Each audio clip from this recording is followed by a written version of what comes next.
Hey everybody, Peter Zeihan here, coming to you from Toronto, where I finally found something that is taller than me. And to commemorate September 11th, I thought it would be a good idea to talk about the largest significant national security threat facing the United States. It's not terrorism from the Middle East. One of the things that we have learned over the 20 years in the war on terror is that most of the militants, most of the Islamists, are interested in fighting what they call the near enemy. It doesn't mean that the risk to the United States is zero, but most of these folks are far more concerned with the war that is right in front of them, taking the conflict to sectarian opponents or groups that they think are apostates who are right there. Throwing a Hail Mary through a transcontinental flight, that is something that is simply difficult to do, and most don't have the capacity to try. I also don't think it's China. China is dependent on the international system as maintained by the United States. And even if Chairman Xi Jinping's cult of personality decides to pull the trigger on a war with, say, Taiwan, the United States is not going to engage within sight of the Chinese mainland. It's going to pull back and shut off Chinese trade. And since the Chinese import the vast majority of their energy and the inputs necessary to grow their own food, the result would be a massive famine and a deindustrialization would crush China as a country within a year.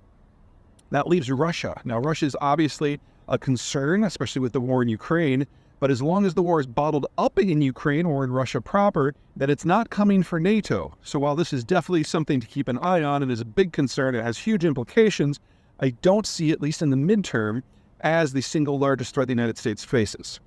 I think that's closer to home, because in the United States right now, we've got over 300 top military professionals who can't even qualify for their security clearances, making it impossible for them to get the information that they need to plan for whatever's next.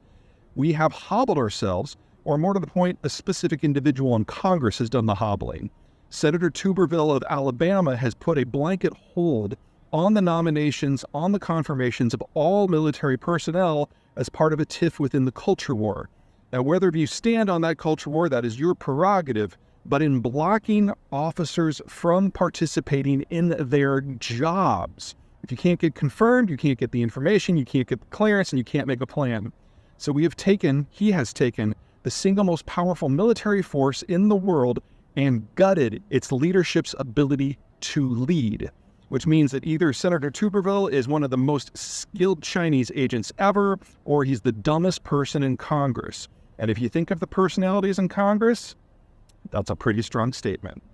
All right, everybody, take care.